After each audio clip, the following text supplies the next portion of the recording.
बिस्मिल्लाहिर्रहमानिर्रहीम। आज जिस टॉपिक को हमने डिस्कस करना है वो है इम्प्रॉपर फ्रैक्शन। थॉमस कैलकुलस की एक्सरसाइज 8.3 का क्वेश्चन नंबर 29 है इम्प्रॉपर फ्रैक्शन। तो देखें, सबसे पहले हम समझते हैं कि इम्प्रॉपर फ्रैक्शन क्या होती है। देखें, in exercise 29 to 34 perform long division on the integrands, write the proper fraction as a sum of partial fraction and evaluate the integral. देखें, ये हमारे पास एक इंटीग्रल गिवन है। अगर बटे के नीचे, इस डिवीजन के नीचे जो वेरिएबल है उसकी पावर कम हो और डिवीजन के ऊपर जो वेरिएबल है उसकी पावर ज़्यादा हो। अब देखें, डिवीजन के ऊपर जो वेरिएबल x है इसकी पावर 3 है और ये ज़्यादा है बनिस्बत वेरिएबल जो डिवीजन के नीचे है उसकी पावर 2 है। 2 कम है और 3 ज़्यादा है। इसका मतलब है डिवीजन के ऊपर जब वेरिएबल की पावर ज़्यादा होती है या जब डिवीजन के ऊपर और नीचे वेरिएबल की पावरें सेम होती हैं तो उसे इम्प्रॉपर फ्रैक्शन कहते हैं। इस इम्प्रॉपर फ्रैक्शन को सबसे पहले हम प्रॉपर फ्रैक्शन में कन्वर्ट करेंगे। अब सवाल ये पैदा होता है कि प्रॉपर फ्रैक्शन क्या होती है। देखें, अगर ये लिखा हो एक्स स्क्वायर माइनस एक्स, अगर ये ऊपर लिखा हो और ये ऊपर वाली टर्म नीचे लिखी हो तो ये प्रॉपर फ्रैक्शन है। कहने का मतलब ये है कि ऊपर में बटे के ऊपर या डिवीजन के ऊपर जो वेरिएबल हो और उसकी पावर कम हो बनिस्बत इसके कि डिवीजन के नीचे जो वेरिएबल लिखा हुआ है उसकी पावर ज़्यादा होनी चाहिए। ऊपर वाले वेरिएबल की पावर कम हो और नीचे वाले वेरिएबल की पावर जब ज़्यादा होगी तो वो प्रॉपर फ्रैक्शन होगी। अगर डिवीजन के ऊपर वेरिएबल की पावर ज़्यादा है, जिस तरह ये है, अगर डिवीजन के ऊपर वेरिएबल की पावर ज़्यादा है और डिवीजन के नीचे वेरिएबल की पावर कम है तो इसे हम इम्प्रॉपर फ्रैक्शन कहते हैं। इस इम्प्रॉपर फ्रैक्शन को सबसे पहले प्रॉपर फ्रैक्शन में कन्वर्ट करेंगे। प्रॉपर फ्रैक्शन में कन्वर्ट करने के बाद जो आंसर आएगा उस आंसर को हमने इंटीग्रेट करना होता है। ठीक हो गया। तो सबसे पहले हम इसे सॉल्व करेंगे। तो देखें, सॉल्व करने का तरीका क्या है कि इसकी हमने डिवीजन करना होता है कि ऊपर वाले फंक्शन को अंदर रखकर जो डिवीजन के नीचे जो फंक्शन है उस पर डिवाइड करेंगे। अब देखें, जो चीज़ अंदर थी 2x³ माइनस 2x² प्लस 1 उसे मैंने वैसे लिख दिया, नीचे वाले फैक्टर से मैंने इसे डिवाइड किया। अब मैंने इस फर्स्ट फैक्टर को किसी ना किसी तरीके से कैंसिल करना है तो 2x से मैंने इस होल इक्वेशन को मल्टीप्लाई किया। 2x जब इस x स्क्वायर से मल्टीप्लाई होगा तो x की पावर 3, 2x को इस माइनस x से मल्टीप्लाई करेंगे तो माइनस 2x स्क्वायर बनेगा। जब भी आप इसे सब्ट्रैक्ट करते हैं तो ये साइन चेंज होता है। अगर ये प्लस है तो माइनस, माइनस है तो प्लस, इससे ये कट जाएगा तो इससे ये कट जाएगा तो पॉजिटिव 1 रह जाएगा। ठीक हो गया। तो इसे इस इम्प्रॉपर फ्रैक्शन को प्रॉपर फ्रैक्शन में कन्वर्ट करने का तरीका क्या है, तो ये सबसे पहले 2x, ठीक हो गया, प्लस जो हमारे पास रिमाइंडर है 1 डिवाइडेड बाई जो हमने जिस पर डिवाइड किया है वो लिखेंगे x स्क्वायर माइनस x। अब देखें, ये हमारे पास एक प्रॉपर फ्रैक्शन है 2x plus 1 over x square minus 1। अब इस चीज़ को हमने कंसीडर करना है। ठीक हो गया। तो सबसे पहले मैं लिख सकता हूँ 2x की power 3 minus 2x square plus 1 divided by x square minus x। इसकी जगह मैं ये लिख सकता हूँ तो मैंने यहाँ पर लिख दिया। ठीक हो गया। अब मैंने क्या किया है कि इसे इक्वेशन नंबर ए का नाम दिया। इस इक्वेशन नंबर ए में जो हमारे पास ये फैक्टर है इसकी मैंने पार्शियल फ्रैक्शन करनी है 1 over x square minus x की। यहाँ से x को कॉमन लिया तो x माइनस 1 रह जाएगा। a के नीचे फर्स्ट वैल्यू प्लस b के नीचे second value x minus 1 partial fraction की बेस पर आप इसे जब सॉल्व करेंगे तो अब मैंने इसे इक्वेशन नंबर 1 का नाम दे रखा है। इस इक्वेशन नंबर 1 को मल्टीप्लाई करेंगे x इंटू एक्स माइनस 1 से होल इक्वेशन तो ये खुद से कैंसिल होगा। 1 is equal to a, x से x कैंसिल होगा तो x minus 1 plus b, x minus 1 से x माइनस 1 कैंसिल होगा तो x रह जाएगा। अब ये इक्वेशन नंबर 2 है। इस x को 0 पुट करें इक्वेशन नंबर 2 में, यहाँ पर x की जगह 0 पुट करेंगे, b टर्म की जगह जब इसमें x की जगह आप 0 पुट करेंगे तो b खत्म हो जाएगा। इसकी जगह जब 0 पुट करेंगे तो माइनस a, तो a का आंसर आपके पास माइनस 1 के इक्वल आएगा। ठीक हो गया। इसी तरह x माइनस 1 को जब आप 0 पुट करोगे तो x का आंसर 1 के इक्वल आएगा। 1 इस इक्वेशन नंबर 2 में पुट करेंगे, जब आप इस x की जगह 1 पुट करेंगे तो ये a टर्म खत्म हो जाएगी, b का आंसर आपके पास 1 के इक्वल आएगा। इस a और b की वैल्यू को आपने इक्वेशन नंबर 1 में पुट करना है तो 1 over x into x minus 1 को वैसे लिख दिया मैंने इज इक्वल टू a के नीचे a की वैल्यू आपके पास गिवन है माइनस 1 वो पुट कर दिया, b की वैल्यू आपके पास गिवन है 1 वो भी आपने यहाँ पर पुट कर देना है। ठीक हो गया। अब आप देखें, अब आपने ये इक्वेशन नंबर ए को यूज़ करना है तो 2x की power 3 minus 2x square plus 1 divided by x square minus x, इसे मैंने वैसे लिख दिया। इज इक्वल टू को वैसे लिख दिया, 2x को भी मैंने वैसे लिख दिया। इस फैक्टर की जगह 1 over x square minus x या 1 over x into x minus 1 बात एक ही है, इसकी जगह ये वैल्यू मैंने यहाँ पर पुट कर दिया। ठीक हो गया। तो ये मेरे पास -1 है तो यहाँ पर लिखें ठीक तरह से। ठीक हो गया। तो अब हमें क्या करना है कि इस तरह भी इसको इंटीग्रेट करना है और इस तरह भी इसको इंटीग्रेट करना है। तो मैंने यहाँ पर इसको इंटीग्रेट किया हुआ है। देखें, तो टू कांस्टेंट वैल्यू थी, उसे बाहर निकाला, एक्स को इंटीग्रेट किया with respect to d x, 1/x को भी इंटीग्रेट करेंगे, हर एक की इंटीग्रेशन अलग से ले लें। एक्स की इंटीग्रेशन इसका फार्मूला होता है कि उसकी पावर में एक ऐड करते हैं और वही पावर नीचे डिवाइड करते हैं, नीचे फंक्शन ऊपर उसका डेरिवेटिव नेचुरल लॉग लिखकर फंक्शन प्लस नीचे फंक्शन ऊपर उसका डेरिवेटिव नेचुरल लॉग लेकर फंक्शन। तो फाइनली हमारे पास इसका ये आंसर आएगा, 2 से 2 कट जाएगा। इट मीन जब इंटीग्रेशन हो 2x³ minus 2s² plus 1 divided by x² minus x dx, ये इक्वल होगा x² minus natural log of x plus natural log into x minus 1। Finally इसका ये आंसर है। तो इम्प्रॉपर फ्रैक्शन को सॉल्व करने का तरीका क्या है कि परफॉर्म लॉन्ग डिवीजन, मीन कि हमें उससे डिवाइड करना होगा। अगर बटे के ऊपर वैल्यू ज़्यादा है और बटे के नीचे वैल्यू कम है तो उसे डिवाइड करें, डिवाइड करने के बाद जो आंसर आएगा वो प्रॉपर फ्रैक्शन होगा। उस प्रॉपर फ्रैक्शन को आप पार्शियल फ्रैक्शन की बेस पर सोल्व करेंगे तो जो आंसर आएगा उसको आपने जस्ट इवोल्यूट करना है, इंटीग्रल को इंटीग्रेशन करनी है। ठीक हो गया, बाकी सिंपल तरीका है। ये हमारे पास क्वेश्चन नंबर 30 है कि integration x⁴ divided by x² minus 1 dx। ठीक हो गया, तो ये इम्प्रॉपर फ्रैक्शन है क्योंकि डिवीजन के ऊपर जो वेरिएबल लिखा हुआ है उसकी पावर ज़्यादा है बनिस्बत डिवीजन के नीचे जो वेरिएबल है उसकी पावर कम है। करना है कि इसके अंदर वाले हिस्से को हमने कंसीडर कर लिया, इस x⁴ को हम अंदर रखेंगे और डिवाइड करेंगे x² माइनस 1 के ऊपर। कुछ इस तरह से देखें, ये x⁴ है, इसे मैंने डिवाइड करना है इस फैक्टर से x² माइनस 1 से। ठीक हो गया, तो मैं यहाँ पर ऐसा क्या लिखूँ कि यहाँ पर मुझे x⁴ चाहिए तो x² से मल्टीप्लाई करना पड़ेगा इस फैक्टर को, तो ये बनेगा x⁴ माइनस x² के। अब यहाँ पर प्लस का साइन है तो चेंज होंगे साइन, ये इससे ये कैंसिल आउट हो जाएगा, तो यहाँ बचेगा हमारे पास x²। अब ये हमारे पास x² है, इसे मुझे मज़ीद आगे मल्टीप्लाई करना है तो मैं +1 के साथ इसे मल्टीप्लाई करता हूँ। जब इसे मैं 1 के साथ मल्टीप्लाई करूँगा तो ये बनेगा x² माइनस 1। अगर ये प्लस का साइन है तो माइनस और ये प्लस, इससे ये कैंसिल आउट होगा तो यहाँ पर 1 रह जाएगा। ठीक हो गया, लिखने का तरीका क्या है कि सबसे पहले कोफिशिएंट, फिर रिमाइंडर, फिर उसके बाद डिवाइज़र। तो इसे मैं कुछ इस तरह से लिख सकता हूँ अपनी आसानी के लिए। इसे मैं लिख सकता हूँ x² प्लस 1, ठीक हो गया, प्लस 1 डिवाइड बाई, अब इसे मैं लिख सकता हूँ x² माइनस 1 के ऊपर। अब ये फैक्टर यहाँ पर इसकी जगह मैं ये लिख सकता हूँ कि बनेगा हमारे पास x² plus 1 into plus 1 divided by x² minus 1 के। अब इसे मैं इक्वेशन नंबर 1 का नाम दे देता हूँ अपनी आसानी के लिए। इसे सॉल्व करते हैं स्टेप बाय स्टेप। तो अब आप देखें, इसे सॉल्व करने के लिए हमें क्या करना पड़ेगा, मैं लिखता हूँ कि कंसीडर सेकंड पार्ट ऑफ 1। अब इस इक्वेशन का ये जो हिस्सा है इसे मुझे पार्शियल फ्रैक्शन की बेस पर सॉल्व करना है, तो मैं यहाँ पर इसे सॉल्व कर लेता हूँ। देखें, ऊपर हमारे पास 1 डिवाइडेड बाई x² माइनस 1 है, इस x² माइनस 1 को मैं लिख सकता हूँ x minus 1 into x plus 1, तो मैं यहाँ लिख देता हूँ x minus 1 into x plus 1। तो सबसे पहले a के नीचे first value x minus 1 plus b के नीचे सेकेंड वैल्यू x प्लस 1, इसे मैं इक्वेशन नंबर 2 का नाम दे देता हूँ। ठीक हो गया, नेक्स्ट टाइम में इस x minus 1 into x plus 1 से इस होल इक्वेशन 2 को मल्टीप्लाई करना है। ठीक हो गया, तो a इंटू एक्स माइनस 1 से x माइनस 1 कैंसिल, तो x plus 1 plus b into x minus 1। अब ये मेरे पास इक्वेशन नंबर 3 है। इस x माइनस 1 को 0 के इक्वल पुट करेंगे कि पुट x माइनस 1 को 0, तो x की वैल्यू आपके पास 1 के इक्वल आएगी। इसे इक्वेशन नंबर 3 में पुट करें, जहाँ x होगा उसकी जगह 1 पुट करेंगे तो ये b टर्म खत्म हो जाएगी, इसकी जगह 1 पुट करेंगे तो ये 2a हो जाएगा। तो यहाँ से a की वैल्यू आपके पास 1 डिवाइडेड बाई 2 के इक्वल आएगी। इसी तरह आपने पुट करना है x माइनस 1 को आपने पहले पुट किया 0 के, तो x की वैल्यू 1 आई। इसी तरह x प्लस 1 को 0 के ऊपर पुट करेंगे तो x की वैल्यू माइनस 1 आएगी। इसे आपने इक्वेशन नंबर 3 में पुट करना है। x की जगह माइनस 1 पुट करेंगे तो a टर्म खत्म हो जाएगी, ये -2, तो b का जो आंसर आएगा -1 डिवाइडेड बाई 2 के इक्वल आएगा। ठीक हो गया, तो अब a की वैल्यू और b की वैल्यू आपने फाइंड कर ली। इसी तरह a और b की वैल्यू को आपने इक्वेशन नंबर 2 में पुट करना है कुछ इस तरह से। देखें, मैं इसे पुट करने की कोशिश करता हूँ। देखें, ऊपर हमारे पास 1 डिवाइडेड बाई एक्स माइनस 1, ठीक हो गया, इंटू एक्स प्लस 1 गिवन है, इज़ इक्वल टू a की वैल्यू आपने 1/2 फाइंड की, वो पुट करें 1 divided by 2 into x minus 1, ठीक हो गया, प्लस b की वैल्यू -1/2 है तो प्लस की जगह मैं -1 डिवाइडेड बाई 2 लिखता हूँ इंटू एक्स प्लस 1 के।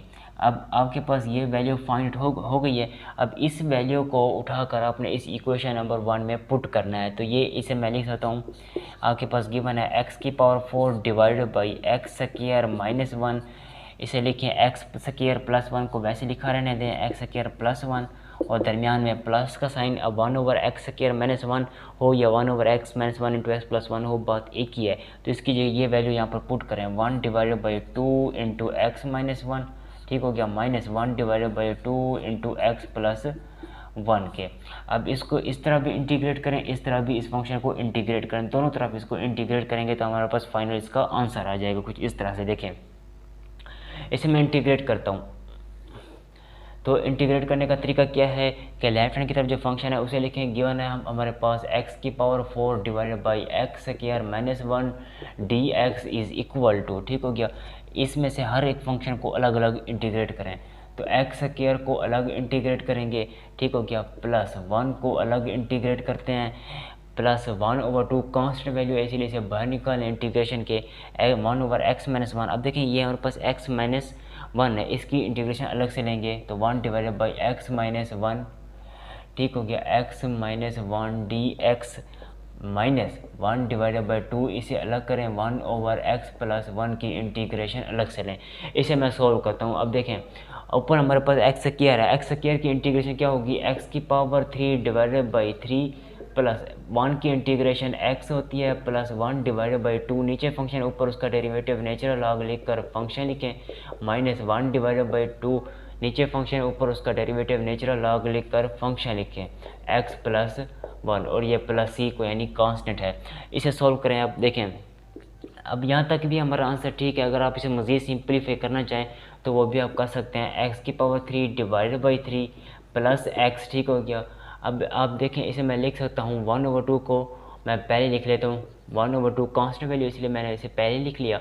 तो देखें इसे मैं लिख सकता हूँ नेचुरल लॉग की प्रॉपर्टी यहाँ पर अप्लाई करें, x - 1 डिवाइडेड बाई x + 1। जब क्योंकि माइनस का साइन हो तो लॉग की प्रॉपर्टी है उसे डिवाइड करते हैं, +c लिख लिया, ये मैंने कोई एनी कांस्टेंट है, ठीक हो गया। इसलिए नज़र नहीं आ रहा तो मैं इसे मज़ीद सिंप्लीफाई करने के लिए दोबारा लिख लेता हूँ। अब देखें मैंने इसे क्या किया है, ये इंटीग्रेशन है x⁴ डिवाइडेड बाई x² - 1 है। इस x⁴ को मैंने अंदर रख लिया, x⁴ को, फिर मैंने इसे यह है नीचे वाले फैक्टर से गिवन है हमारे पास x² - 1 से। इस x⁴ को बनाने के लिए x² से मुझे इसे मल्टीप्लाई करेंगे, x² से मल्टीप्लाई होगा तो x⁴, ठीक हो गया, माइनस इस x² को 1 से मल्टीप्लाई करेंगे तो x² बनेगा। अब ये प्लस का साइन है तो माइनस और माइनस का साइन हो तो प्लस का साइन, इससे ये कैंसिल आउट होगा तो यहाँ पर रह जाएगा पॉजिटिव x², ठीक हो गया। फिर हम इसे +1 के साथ मल्टीप्लाई करेंगे तो ये आएगा हमारे पास x² - 1। अब ये प्लस का साइन है तो माइनस हो जाएगा और ये माइनस है तो प्लस का साइन होगा, इससे कैंसिल आउट होगा तो यहाँ पर हमारे पास 1 रह जाएगा। तरीका क्या होता है, सबसे पहले हम इसे कुछ इस तरह से लिखते हैं। देखें ऊपर वाला फैक्टर जिसे हमने डिवाइड किया है x² + 1, फिर दरमियान में प्लस का साइन, जो रिमाइंडर आया है वो डिवाइडेड बाई डिवाइजर जिसके हमने थ्रू इसे डिवाइड किया है। तो वाले फैक्टर को अंदर रखा, बाहर वाले नीचे वाले फैक्टर से उसे डिवाइड किया, जो आंसर आया वो प्रॉपर फ्रैक्शन थी। इस प्रॉपर फ्रैक्शन के दूसरे हिस्से को कंसीडर किया, दूसरे हिस्से को पार्शियल फ्रैक्शन की बेस पर सॉल्व किया, इसका जो आंसर आया फिर उसे इक्वेशन नंबर 1 में पुट करने के बाद इंटीग्रेट किया तो हमारे पास फाइनल इसका आंसर आ गया, ठीक हो गया। इसी तरह क्वेश्चन नंबर 31 को स्टेप बाय स्टेप सॉल्व करते हैं। ये हमारे पास क्वेश्चन नंबर 31 है। ये भी इम्प्रॉपर फ्रैक्शन है। कैसे, जब डिवीजन के ऊपर और नीचे वेरिएबल की पावर सेम हो तो वो भी इम्प्रॉपर फ्रैक्शन होती है। इस इम्प्रॉपर फ्रैक्शन को सबसे पहले हम प्रॉपर फ्रैक्शन में कन्वर्ट करेंगे। प्रॉपर फ्रैक्शन में जब कन्वर्ट हो जाएगी तो फिर पार्शियल फ्रैक्शन की बेस पर सोल्व करेंगे। जब पार्शियल फ्रैक्शन की बेस पर सोल्व करने से जो इसका आंसर आएगा फिर उसको इंटीग्रेट करेंगे। तो सबसे पहले इस dx और इंटीग्रेशन को छोड़कर इसके अंदर वाले हिस्से को लॉन्ग डिवीजन की बेस पर, इसे इसके अंदर वाले हिस्से को डिवीजन की बेस पर प्रॉपर फ्रैक्शन में कन्वर्ट करते हैं। सबसे पहले तो मैं यहाँ लिखता हूँ कंसीडर, जो फंक्शन हमारे पास है वो लिखें। तो मैं लिखता हूँ कंसीडर जो फंक्शन है, देखें 9x⁻³ - 3x + 1 डिवाइडेड बाई, ये हमारे पास फंक्शन है x⁻³ - x²। ये किस चीज़ के इक्वल होगा, जब डिवाइड करने पर जो आंसर आएगा वो मैं यहाँ पर लिखूँगा, ठीक हो गया। तो आप इसे डिवाइड करें। देखें ऊपर वाला जो फैक्टर है उसे अंदर रखें, 9x⁻³ - 3x + 1, इसे आपने डिवाइड करना है किस फैक्टर के ऊपर, इस फैक्टर के ऊपर। तो x⁻³ - x², तो मुझे यहाँ पर 9x⁻³ चाहिए। x⁻³ तो है लेकिन इसके साथ 9 नहीं है तो 9 से मल्टीप्लाई करें। 9 से इस होल इक्वेशन को जब मल्टीप्लाई करूँगा तो 9x⁻³ फिर 9 को इससे मल्टीप्लाई करेंगे -9 एक्स स्क्वायर बनेगा, तो फिर इसे अलग लिखें क्योंकि यहाँ पर हमारे पास एक्स स्क्वायर नहीं है, तो मैं लिखता हूँ माइनस 9x स्क्वायर। अब इसकी जो साइन होते हैं वो चेंज होते हैं, साइन ये माइनस है तो प्लस, और ये अगर प्लस है तो इसे माइनस कर दें, इससे ये कैंसिल आउट होगा। तो ऊपर हमारे पास यहाँ पहले ये प्लस वाला साइन लिखें 9x स्क्वायर, ठीक होगा, और फिर माइनस 3x और ये +1। अब इसका तरीका ये है लिखने का कि सबसे पहले आपने ऊपर वाला फैक्टर लिखना है, फिर नीचे वाला, फिर उसके बाद जिस पर डिवाइड करना है। मीन के जो फिर दरमियान है प्लस का साइन, जो आपके पास रिमाइंडर आया है वो लिखें, वो आपके पास है 9x square minus 3x plus 1 divided by, उसके बाद जो आपके पास यहाँ पर जो डिवाइज़र था जिससे आपने डिवाइड किया है x की पावर 3 माइनस एक्स स्क्वायर। इस तरह करने का तरीका क्या है, सबसे पहले क्वेश्चन, फिर दरमियान में प्लस का साइन, फिर आपके पास जो रिमाइंडर आया है वो लिखें, डिवाइडेड बाई जो आपके पास डिवाइज़र है वो लिखें। तो मीन कि यहाँ पर मैंने इसे कुछ इस तरह से लिखा है, क्वेश्चन प्लस ये रिमाइंडर है डिवाइडेड बाई डिवाइज़र जो कि ये है, ठीक हो गया। इस तरह से इसे आपने लिखना है। तो फाइनली इसकी जगह मैं ये लिख सकता हूँ, वैल्यू को पुट कर दें, तो मैं यहाँ पर लिखूँगा 9, ठीक हो गया, प्लस 9 प्लस 9x की power 2 minus 3x plus 1 divided by x की पावर 3 माइनस एक्स स्क्वायर। अब देखें डिवीजन के नीचे वेरिएबल की पावर x की पावर 3 ये ज़्यादा है और ऊपर वाले वेरिएबल की पावर कम है, इसका मतलब है ये प्रॉपर फ्रैक्शन में कन्वर्ट हो चुका है। अगर ये प्रॉपर फ्रैक्शन में कन्वर्ट हो चुका है तो अब इसे मैं अपनी आसानी के लिए इक्वेशन नंबर ए का नाम दे देता हूँ, ठीक हो गया। तो इक्वेशन नंबर ए का जो सेकंड पार्ट है ये वाला, इस 9 को छोड़कर इस वाले हिस्से की पार्शियल फ्रैक्शन आपने करनी है। तो किस तरह करेंगे, देखें आपके पास है 9x square minus 3x plus 1 divide by, इस फैक्टर में से x स्क्वायर को मैं कॉमन निकाल रहा हूँ, तो अंदर आपके पास रह जाएगा x माइनस 1।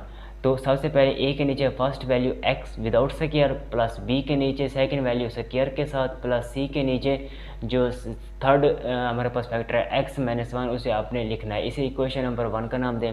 होल इक्वेशन को मल्टीप्लाई करें x square into x minus 1 से, तो आपके पास बनेगा 9x square minus 3x plus 1 is equal to a, x से x कैंसिल होगा तो एक x रह जाएगा into x minus 1 plus b, x square से x स्क्वायर कैंसिल आउट होगा तो x माइनस 1 रह जाएगा, प्लस सी एक्स इंटू एक्स माइनस 1 से x माइनस 1 कैंसिल आउट होगा तो x स्क्वायर रह जाएगा यहाँ पर, ठीक हो गया। इसे इक्वेशन नंबर 2 का नाम दे दें। फर्स्ट ए के नीचे जो फैक्टर है x है उसे आप 0 के इक्वल पुट करें और उसे आपने इक्वेशन नंबर 2 में पुट करना है। इक्वेशन नंबर 2 में x की जगह आप 0 पुट करें, ये भी 0 ये भी 0, तो लेफ्ट हैंड की तरफ 1 रह जाएगा, इज़ इक्वल टू x की जगह जब 0 पुट करेंगे तो a टर्म ख़त्म हो जाएगी, इस x की जगह जब 0 पुट करेंगे तो ये c टर्म भी ख़त्म हो जाएगी, सिर्फ और सिर्फ माइनस b हमारे पास इसका आंसर बनेगा। तो फाइनली अब मैं इसे लिख सकता हूँ कि जो b का आंसर है हमारे पास -1 के इक्वल आता है। इसी तरह अब जो सेकंड फैक्टर है हमारे पास c के नीचे जो फैक्टर हमने लिखा है x माइनस 1, इसे 0 के इक्वल पुट करें। जब आप x माइनस 1 को 0 के इक्वल पुट करेंगे तो x की वैल्यू आपके पास 1 के इक्वल आएगी। इस x की वैल्यू 1 को अपने इक्वेशन नंबर 2 में पुट करना है। x की वैल्यू 1 पुट करेंगे तो ये 9 माइनस 3 6 होगा, 6 प्लस 1 आपके पास 6 प्लस 1 का आंसर 7 होता है, इज़ इक्वल टू, आप देखें x की जगह जब हम 1 पुट करेंगे तो a टर्म आपके पास ख़त्म हो जाएगी, ठीक हो गया। यहाँ पर x की जगह 1 पुट करेंगे तो ये b टर्म भी ख़त्म हो जाएगी, सिर्फ और सिर्फ c का आंसर आएगा। तो फाइनली आपके पास c का आंसर 7 के इक्वल आएगा, ठीक हो गया। एक और वैल्यू चाहिए, c की वैल्यू है, b की वैल्यू है, लेकिन a की वैल्यू मेरे पास नहीं है। इस a की वैल्यू को फाइंड आउट करने के लिए इक्वेशन 2 को मुझे सिंप्लीफाई करना पड़ेगा। तो मैं यहाँ लिखता हूँ कि सिंप्लीफाई इक्वेशन 2, सिंप्लीफाई इक्वेशन 2 को आपने सिंप्लीफाई करना है। किस तरह से, मीन देखें ax को अंदर मल्टीप्लाई करें, b को मल्टीप्लाई करें, तो आपके पास जो इक्वेशन बनेगी मैं वो यहाँ लिख देता हूँ, 9x square minus 3x plus 1 is equal to, ये बनेगा ax square minus ax plus bx minus b plus सी एक्स स्क्वायर के, ठीक हो गया। तो इसे आपने मज़ीद आगे सिंप्लीफाई करना है, 9x square minus 3x plus 1 is equal to, अब देखें जो चीज़ स्क्वायर है मैं उसे साथ में लिखें a प्लस सी, अब देखें यहाँ पर भी स्क्वायर है यहाँ पर भी स्क्वायर है, कोफिशिएंट है उसे आपने एक साथ लिखना है, a plus c into x square, ये भी x है ये भी x है, इनके जो कोफिशिएंट है उसे आपने एक साथ लिखना है, b minus a into x जो कांस्टेंट वैल्यू बची हुई है उसे आपने वैसे ही अकेला लिख देना है। अब ये आपके पास इक्वेशन नंबर 3 है। हमें कौन सी वैल्यू चाहिए, हमें वैल्यू चाहिए ए की, तो आपने यहाँ पर लिखना है कंपेयरिंग कोफिशिएंट। कंपेयरिंग कोफिशिएंट करने के बाद देखें यहाँ पर एक्स स्क्वायर है, यहाँ पर भी एक्स स्क्वायर है, इनके कोफिशिएंट को इक्वल करें तो 9 इक्वल होगा आपके पास ए प्लस सी के। फाइनली आपके पास जो आंसर है, ए का आंसर हमने फाइंड करना है, तो 9 इज इक्वल टू प्लस सी की वैल्यू आपने फाइंड आउट किया 7, वो पुट करें तो यहाँ से आपके पास ए का आंसर आएगा 9 माइनस 7 2, तो ए की वैल्यू आपके पास यहाँ से 2 के इक्वल निकल के आएगी। ठीक हो गया। ए बी और सी की वैल्यू को आपने इक्वेशन नंबर 1 में पुट करना है और इसे सिंप्लीफाई करना है। किस तरह से देखें, आपके पास ए बी और सी की वैल्यू है तो यहाँ पर पुट कर दें इस इक्वेशन में, तो बनेगा आपके पास 9x², ठीक हो गया, minus 3x plus 1 divided by x² into x minus 1 is equal to A की वैल्यू आपने फाइंड आउट की है 2, पुट करें डिवाइडेड बाई x, बी की वैल्यू आपने -1 पुट की है -1 डिवाइडेड बाई x² प्लस सी की वैल्यू आपने फाइंड आउट किया है 7 डिवाइडेड बाई x माइनस 1। अब इसकी ये वैल्यू को उठाकर आपने इक्वेशन नंबर ए में पुट करना है। इक्वेशन नंबर ए के लेफ्ट हैंड की तरफ जो फंक्शन है उसे मैं लिख रहा हूँ। देखें लेफ्ट हैंड की तरफ जो फंक्शन है वो है 9x³ minus 3x plus 1 divided by, नीचे आपके पास x³ माइनस x² है, इज़ इक्वल टू, आगे हमारे पास 9 है और उसके बाद प्लस का साइन है, 9x² minus 3x plus 1 divided by x³ minus x² का ये आंसर यहाँ पर पुट करें 2 divided by x minus 1 divided by x² plus 7 divided by x minus 1। इसको भी इंटीग्रेट करें, इसको भी इंटीग्रेट करें, इसे हमने इंटीग्रेट करना है विद रिस्पेक्ट टू dx और इसे भी इंटीग्रेट करना है विद रिस्पेक्ट टू dx, तो आपके पास इसका आंसर आ जाएगा। देखें 9 की इंटीग्रेशन 9x, ठीक हो गया, प्लस 2, ये हमारे पास 1/x है तो नेचुरल लॉग ऑफ x, इसकी इंटीग्रेशन होगी माइनस, ये x की पावर -2 है, इसकी इंटीग्रेशन अब लेंगे तो इसकी पावर में +1 ऐड करेंगे तो x -1 divided by -1 plus 7 constant value है, नीचे फंक्शन है, ऊपर उसका डेरिवेटिव है नेचुरल लॉग लेकर फंक्शन और ये प्लस c यानी कांस्टेंट है, इसे सिंप्लीफाई करेंगे तो आपके पास आंसर आएगा। देखें 9x plus 2 natural log of x plus 1/x plus 7 natural log into x minus 1 और ये प्लस c, आपके पास ये इस इंटीग्रेशन का आंसर है। ठीक हो गया।